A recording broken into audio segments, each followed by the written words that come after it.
ሴትዮ አስሪም እንዴ እኔ ነው አይደል? አንቺ ሞተሽ ወደ እኔ መጥተሽ ነው። እሺ ማን ይገደለኝ? ማን ይገደለኝ? እኔ እንጃ፣ ግን ባልሽ ይመስለኛል።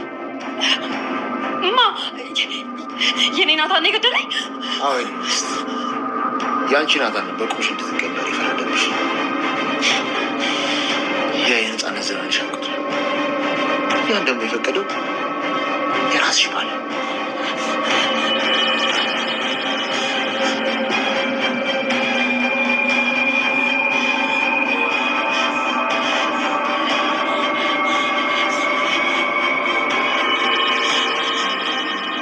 ልጃቸው አልሞትም።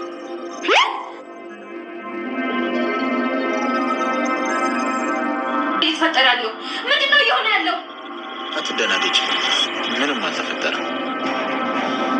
እንዳልኩሽ ያ ባልሽ ከኔ ጋር ጨዋታ መጫወት ፈልጎ ነበር፣ ግን በድጋሚ ተሸነፈ። እና አንተ በሕይወት አለ? ይገርማል አይደል? አዎ በሕይወት አለ። ያ ባልሽ ለዓመታት አመቶ ምን ነው ለአንቺም አልነገረሽም እንዴ? ሞቷል ያለሽ?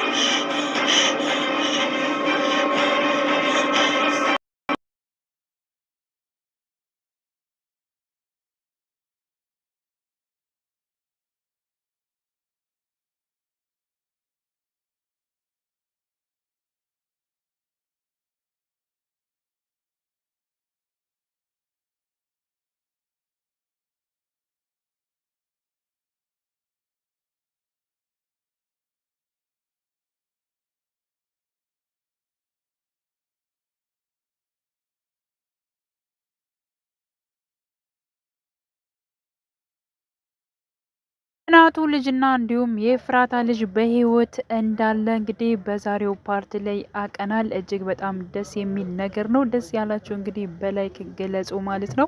ሲቀጥል ደግሞ ያው አሁን ላይ ማለት ነው ያፌት ያሰበውን ነገር አድርጎታል። ምክንያቱም ወቅትም ጊዜ መውሰድ የለብንም ይህን ነገር አሁን ማድረግ አለብን አድርጎታል ማለት ነው። ምክንያቱም እንግዲህ ከዚህ በፊት ከእስር ቤት ወይንም ደግሞ ከታገተበት አጠቃላይ ያፌት ካገተበት ቦታ ሲወጣ ላቤል ነግሮት ነበረ።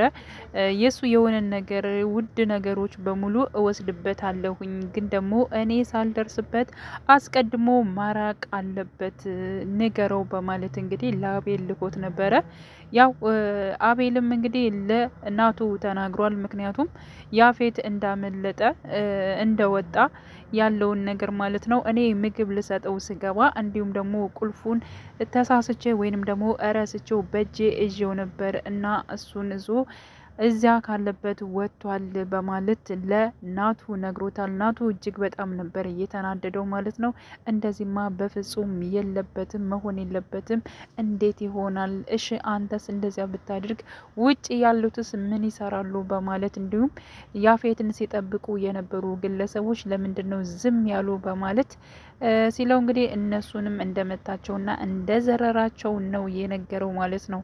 እና አሁን ላይ ማለት ነው በነገራችን ላይ የቃል አክስት የሆነችው ማለት ነው ትዝታ ማለት ነው። ያ ማለት ትዝታ የተባለችው ግለሰብ ለምንድን ነው የነናቱን ቤተሰብ የነ ኤፍራታን እንደ አጠቃላይ ማለት ነው ልታጠቃ የወሰነችው? ለምንድን ነው? በእርግጠኝነት ልጇንም ለመግደል አስባ ነው እንግዲህ የላከችው ማለት ነው ቃልን። ግን ደግሞ ቃል እንደዚያ አላደረገም፣ ወይንም ደግሞ የተላከበትን ነገሮች በሙሉ አንድ ባንድ አላደረገም ማለት ነው። ምክንያቱም እንግዲህ እሷ ብታዘውም ማለት ነው እሱ ግን ወደ ኤፍራታና እንዲሁም ደግሞ የናቱን ቤተሰብ ሲያጠና ሲከታተል በነበረበት ሰዓት ኤፍራታን እንዳያት ነበረ የወደዳት ያፈቀራት።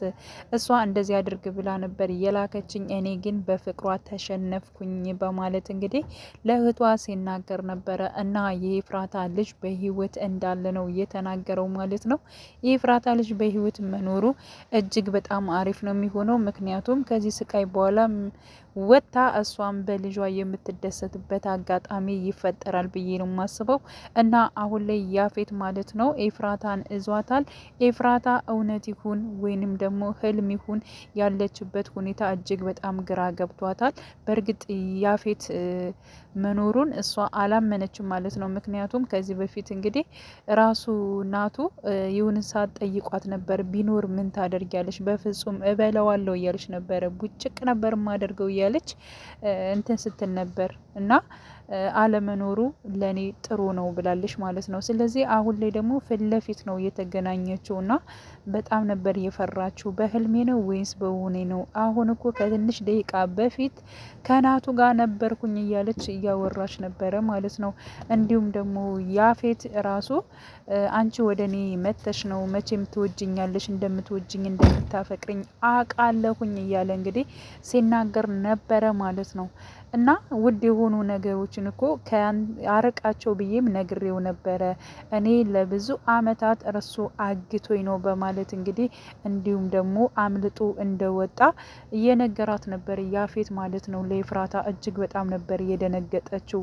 ይህማ በፍጹም ሊሆን አይችልም፣ በቃ አላመነችም። ራሱ ያፌት እሱ በህይወት አለ የለም የሚለውን ነገር በጣም አላመነችም። እየነካካችው ነገር ነበረ ማለት ነው። እና ይህ ነገር ህልሜ ነው ወይንስ ደግሞ ሙቼ ነው? በቃ በጣም ነው ግራ የተጋባችው። በእርግጥ እንትን ይላል የተሰጠው ጽሁፍ ነበረ፣ ያንን ጽሁፍ አንብባለች። ያንተ ውድ የሆኑ ነገሮችን አረቃቸው ካለዚያ ግን እጨርሳለሁ የሚል ሀሳብ ነበረ። እንግዲህ ወረቀቱን አንብባ ስለነበረ በፍጹም ማንም የለም ብሏታል ራሱ ናቱ ማለት ነው።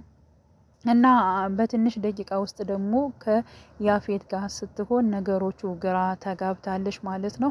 እና ያንተን ውድ የሆነ ነገር እኮ አርቅ ብዬህ ነበር፣ ምን ነው አላረክም በማለት እንግዲህ ወይንም ደግሞ ያንተ የፍራታ ደግሞ ላንተ ውድ ነገር አይደለችም ማለት ነው በማለት ደውሎ ለራሱ ለናቱ ያፌት ነግሮት ነበረ። እንግዲህ እሱ ናቱ ማለት ነው ያው የተኛች ስለመሰለው አቤል ሄድና ክላስ እስኪያት የኔን ጨረቃ ብሎት ነበር፣ ግን ደግሞ የለችም ማለት ነው። እና በያፌት እጅ እንዳለች ወይንም ደግሞ ኤፍራታ እንደገባች አቋል ናቱ ማለት ነው። እና እጅግ በጣም ነበር የተበሳጨው የተናደደው። በነገራችን ላይ ወንድም ማማቾች ሆነው እንደዚህ እልክ መጋባት እጅግ በጣም ነው እንትን የሚሉት ማለት ነው። ምክንያቱም ያው ወንድም ማማቾች እንደሆነ ሁለታቸውም አውቀዋል ማለት ነው። ይብን ራሱ ናቱ የተናገረው ነገር አለ። ምክንያቱም ወደ ኤፍራታ ጋር ሄድ ከኤፍራታ ጋር ሆን ብሎታል አቤልን። ጺን እንዶ አይነካትም ብሏል። እህቱ ስለሆነች እንግዲህ ያው እሷ ላይ ጉዳት ምንም አይነት ነገር እንደማያደርስ ያውቀዋል ማለት ነው። ስለዚህ ኤፍራታን ሄድና ጠብቃት ነበር ያለው። እና በጣም ነው እንትን የሚለው የሁለታቸው ጠብ ማለት ነው። የያፌትና እንዲሁም ደግሞ የናቱ ጠብ አሁኑም መቀጠሉ በዚህን ያክል ደረጃ መባባሱ እጅግ በጣም ነው የሚያናድደው። እንዲሁም ያፌት ከሱ ጎን መቆም አለበት ብዬ ነው ማስ ሁለታቸው መተጋገዛቸውን አንድ ላይ ሆነው ምናምን ሌላ ጥላታቸውን ለምሳሌ ቃል አሁን ሌላ ጥላት ሆኖ ነው እየተነሳባቸው ማለት ነው። ወይንም ደግሞ ትዝታ፣ በእርግጥ ቃል አይደለም ትዝታ ነች ዋናዋ ማለት ነው። ትዝታ የምትባለው ግለሰብ ከነሱ ምን እንደፈለገች እና ምን ማድረግ እሷ ማነች የሚለውን ነገር አብረው ሆኖ መወጣት አለባቸው እንጂ ያፌትና እንዲሁም ናቱ በዚህን ያክል አሁንም እልህ ውስጥ መጋባት የለባቸውም ማለት ነው። እስከ መቼ ነው እነሱ እንደዚህ እልህ እየተጋቡ ሁልጊዜ የሚኖሩት ማለት ነው? እና ብቻ ግን የናቱ ልጅ ማለት ነው በህይወት መኖሩ፣ የኤፍራታ ልጅ በህይወት መኖሩ እጅግ በጣም ነው ደስ የሚለው ነገር። ከብዙ ነገሮች በኋላ ከተሰቃየች ሁሉ ነገር እንትን ካለ በኋላ ከልጇ ጋር የምትገናኝ ይሆናል ማለት ነው። እንዲሁም ያፌትና ናቱ አንድ ላይ የሚሆኑበት የሚስማሙበት እንደ ወንድምነት የሚቀባበሉበት ጊዜ ይናፍቀናል ማለት ነው። እና የያፌትን በህይወት መኖሩን ስታቅ እጅግ በጣም ነው ደስ የሚላት። እንዲሁም ቢኒም በህይወት እንዳለ የታወቀ ጉዳይ ነው ማለት ነው። እና ብዙ ነገሮችን መጀመሪያው ብዙም አላማራም ሲባል ነበር እንግዲህ ሐረግ ድራማ አመጣጡ ማለት ነው። ግን ደግሞ አሁን ላይ እያማረበት እንደሚሄድ ተስፋ እናደርጋለን። ውድ የቻናሌ ተከታታዮች ቤተሰቦቼ በያላችሁበት ሰላማችሁ ይብዛልኝ። ለቤቴ አዲስ የሆናችሁ የደውል ምልክቱን በመጫን ቤተሰብ የሆኑ ነባር ቤተሰቦችም ስለምታበረታቱኝ እጅግ በጣም አመሰግናለሁ። መልካም ጊዜ ተመኘውላችሁ።